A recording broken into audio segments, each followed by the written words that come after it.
हम लोग बात करेंगे precautions regarding income estimation of national income. राष्ट्रीय आय की गणना करते समय क्या क्या प्रिकॉशंस यानी सावधानियां रखनी होंगी।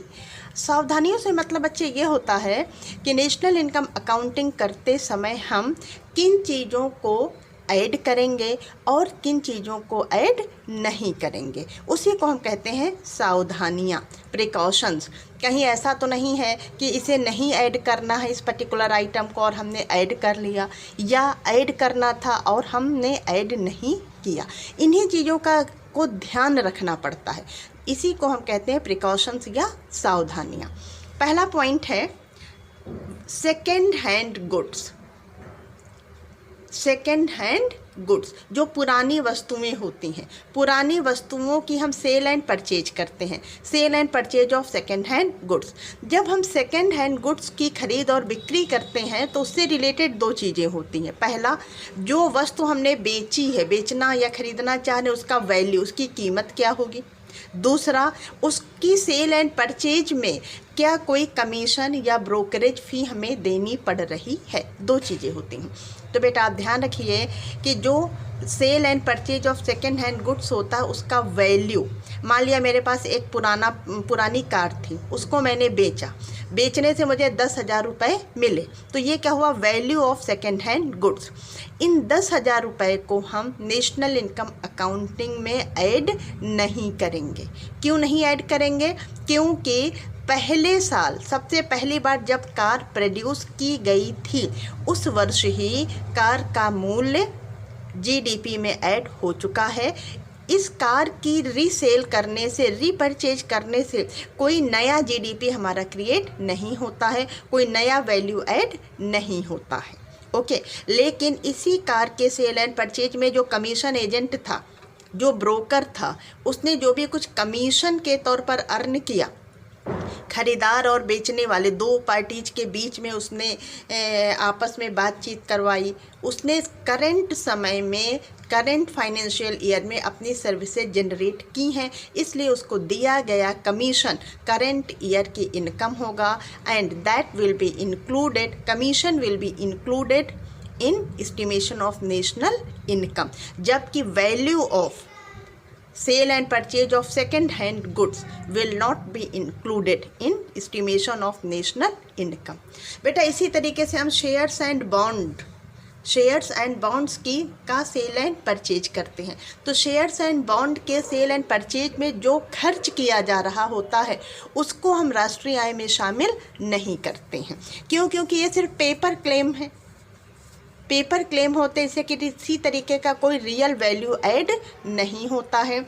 Only and only these are paper claims. इसलिए हम शेयर्स एंड बॉन्ड को खरीदने पर जो भी हमने एक्सपेंडिचर किया है that will not be included in estimation of national income. लेकिन इनमें भी अगर कोई ब्रोकरेज लगा है, कोई कमीशन लगा है सेल एंड परचेज में, तो वो राष्ट्रीय आय में इंक्लूड कर लिया जाता है। क्यों? क्योंकि वो करेंट ईयर का फैक्टर सर्विस होता है। सेकेंड पॉइंट है बेटा production of goods. Production of goods, हम वस्तुओं का प्रोडक्शन करते हैं, आमतौर पर वस्तुओं का प्रोडक्शन करके उसे मार्केट में ले जाकर बेच दिया जाता है, तो वो सारी की सारी चीज़ें हमारा जीडीपी या नेशनल इनकम का पार्ट हो जाती हैं। इनमें कभी कभी दो समस्याएं आती हैं। पहला क्या आता है, own account production. Own account production of goods of the producing units. For example एक कार बनाने की फैक्ट्री है, कार बनाई गई, कार के मालिक ने अपने सेल्फ कंजम्पशन के लिए या अपने फैक्ट्री के वर्कर्स को ट्रांसपोर्टेशन फैसिलिटीज देने के लिए, इस टाइप के किसी भी काम के लिए 5, 7 या 10 कारें अपने पास रख लीं, तो वो कहलाता है own account production of goods. तो उन कार्स को जो कंपनी के ओनर ने अपने एम्प्लॉयज़ को वो ट्रांसपोर्टेशन फैसिलिटीज़ देने के लिए अपने अकाउंट में रख ली हैं, उन कार्ड्स के वैल्यू को हम राष्ट्रीय आय में शामिल करते हैं। क्यों करते हैं? क्योंकि भले ही प्रोडक्शन यूनिट के द्वारा उनका सेल्फ कंजम्पशन किया जा रहा हो, लेकिन वो भी नया वैल्यू ऐड कर रही होती हैं। इस वजह से। इसी तरीके से एक दूसरी चीज़ होती है imputed value of production for self consumption. Imputed value का मतलब क्या है, इसको समझते हैं बेटा। देखिए, इम्प्यूटेड वैल्यू का मतलब होता है वह मूल्य जो आप अपने आप को स्वयं देते हैं। फॉर एग्जाम्पल, मैं एक किसान हूँ, मैंने व्हीट का प्रोडक्शन किया या मिल्क का या किसी भी चीज़ का प्रोडक्शन किया, उसमें से मैंने सेल्फ कंजम्पशन के लिए, मान लिया मैंने 10 क्विंटल व्हीट का प्रोडक्शन किया, 5 क्विंटल तुरंत मैंने बेच दिए और 5 क्विंटल का मुझे सेल्फ कंजम्पशन करना है, तो 5 क्विंटल मैं सेल्फ कंजम्पशन के लिए जो रख रही हूँ, भले ही यह मार्केट में बिकने के लिए नहीं गया है, लेकिन इस 5 क्विंटल गेहूं का जो भी कीमत होगा, जो मैंने अपने आप को स्वयं दिया है, वो कहलाता है इम्प्यूटेड वैल्यू। तो imputed value of production for self consumption, इसको भी राष्ट्रीय आय में शामिल कर लिया जाता है। आपने सेल्फ के कंजम्पशन के लिए जो भी गेहूं, चावल, दाल, दूध या जो भी सब्जियां जो भी प्रोड्यूस की हैं, वो भी जीडीपी में इंक्लूड कर ली जाती हैं, क्योंकि वो कहीं ना कहीं हमारे जीडीपी में ऐड हो रही होती हैं, करंट ईयर के प्रोडक्शन को बढ़ा रही होती हैं। अगर हमने खुद का प्रोडक्शन नहीं किया होता तो मैं इसी व्हीट को मार्केट से खरीदती, और मार्केट से खरीदने के लिए इसका जो भी वैल्यू होता मुझे किसी दूसरे को पे करना पड़ता। तो यहाँ पर मैं किसी दूसरे को पे ना करके स्वयं को दे रही हूँ, वही कहलाता इम्प्यूटेड वैल्यू। तो इम्प्यूटेड वैल्यू को भी हम नेशनल इनकम अकाउंटिंग में ऐड करते हैं। तो इसके लिए कई बार समस्या ये, इसमें काउंटिंग की प्रॉब्लम आती है बेटा, कि इम्प्यूटेड वैल्यू कितना हुआ, तो उसको हम देख लेते हैं कि मार्केट रेट क्या है। मान लिया 1 क्विंटल गेहूं का रेट है 1,000 रुपये, तो 5 क्विंटल का कितना हुआ, 5,000। उसको हम नेशनल इनकम अकाउंटिंग में इम्प्यूटेड वैल्यू के रूप में ऐड कर लेते हैं। लेकिन अगर हम प्रोडक्शन ऑफ सर्विसेज कर रहे हैं, सेल्फ कंजम्पशन के लिए अगर हम सर्विसेज का प्रोडक्शन कर रहे हैं, देखिए इसके पहले क्या था, production of goods for self consumption, वो चाहे ओन अकाउंट कंजम्पशन रहा हो या इम्प्यूटेड वैल्यू के रूप में किया गया कंजम्पशन हो, लेकिन चूंकि ये गुड्स थी, गुड्स का प्रोडक्शन किया गया था, और गुड्स को हम नेशनल इनकम अकाउंटिंग में ऐड कर लेते हैं, चाहे उसका कंजम्पशन हमने स्वयं किया हो या हमने उसे बाजार में बेचा हो, इससे कोई मतलब नहीं होता है। लेकिन जब हम बात करते हैं generation of services, production of services, सेवाओं का, सेवाओं में अगर हमने मार्केट में सर्विस दी है तो उसके वैल्यू को टर्शियरी सेक्टर के रूप में हम नेशनल इनकम अकाउंटिंग में ऐड करते हैं। लेकिन जब हम सर्विसेज सेल्फ कंजम्पशन के लिए जनरेट करते हैं तो उसके वैल्यू को नेशनल इनकम अकाउंटिंग में नहीं ऐड करते हैं। फॉर एग्जांपल, अगर मैंने एक टीचर के रूप में आपको पढ़ाया, आपको पढ़ाने के बदले में मुझे पैसे मिले, बीएचयू ने मुझे सैलरी दी, तो क्या हो गया कि ये एक सर्विस मैंने जनरेट की मार्केट के लिए, तो उसके बदले मुझे हर महीने सैलरी मिली, वो हम नेशनल इनकम का पार्ट हो गया। लेकिन मैंने अपने घर में अपने बच्चे को पढ़ाया, उसके बदले मुझे किसी प्रकार का कोई फ़ी नहीं मिलेगा, तो वो सेल्फ कंजम्पशन, वो क्या हो गया, generation of production of services for self consumption.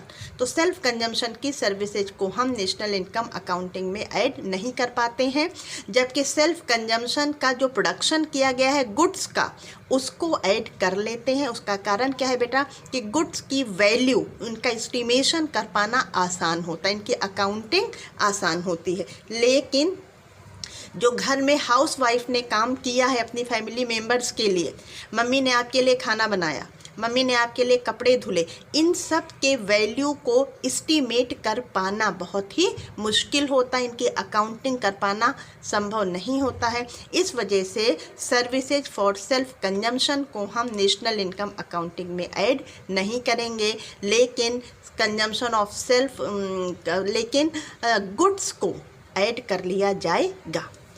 इसी तरीके से बेटा एक चीज़ और होती है, वो होता है imputed rent on the owner occupied house. Imputed rent, imputed value की बात हमने अभी की थी। इम्प्यूटेड वैल्यू या इम्प्यूटेड रेंट का मतलब क्या होगा, कि वह वैल्यू जो आप स्वयं को देते हैं, वो कीमत जो आपने स्वयं को दी है। अब मेरे पास एक अपना घर है, मैं उसमें रह रही हूँ। अगर मैं उसमें ना रह रही होती तो मैं किसी दूसरे के घर में किराए पर रह रही होती और हर महीने मुझे जो भी रेंट होता 5,000, 10,000, 20,000 रुपये वो मुझे लैंडलॉर्ड को देना पड़ता। तो अब यहाँ मैं किसी दूसरे को रेंट ना देकर स्वयं को रेंट दे रही हूँ, उसी को कहा जाता है इम्प्यूटेड रेंट। तो इम्प्यूटेड रेंट को भी नेशनल इनकम अकाउंटिंग में ऐड कर लिया जाता है। नेक्स्ट होता है हमारा वैल्यू ऑफ इंटरमीडिएट गुड्स। जो इंटरमीडिएट गुड्स का वैल्यू होता है उसको हम नेशनल इनकम अकाउंटिंग में ऐड नहीं करते हैं। सिर्फ और सिर्फ फाइनल गुड्स पर किए गए एक्सपेंडिचर को ही नेशनल इनकम अकाउंटिंग में ऐड करते हैं। क्यों? क्योंकि फाइनल गुड्स में इंटरमीडिएट गुड्स का वैल्यू ऑलरेडी इंक्लूडेड होता है। अगर हम इंटरमीडिएट गुड्स को भी ऐड करें, फाइनल को भी ऐड करें तो डबल काउंटिंग हो जाएगी। उससे बचने के लिए only and only final goods पर किया गया एक्सपेंडिचर ही नेशनल इनकम अकाउंटिंग में ऐड होगा। नेक्स्ट होता है बेटा ट्रांसफ़र अर्निंग्स, जैसे ओल्ड एज पेंशन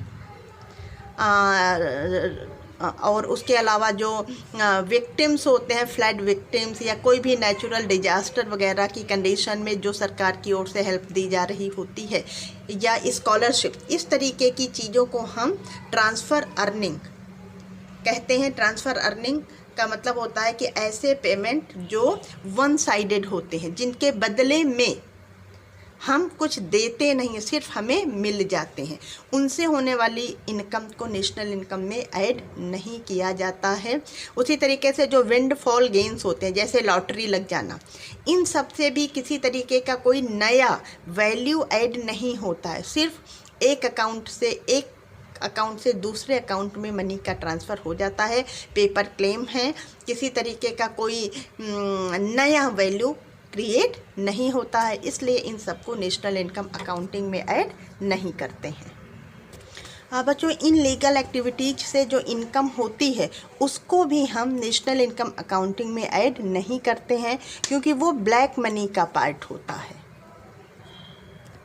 इनके कोई एस्टीमेट्स हमारे पास उपलब्ध नहीं होते हैं। बच्चों, कुछ लेजर टाइम एक्टिविटीज़ होती हैं। फॉर एग्जांपल, हमने किचन गार्डन तैयार किया, उसमें कुछ वेजिटेबल्स ग्रो की हैं, तो उनको नेशनल इनकम अकाउंटिंग में हम ऐड नहीं करेंगे।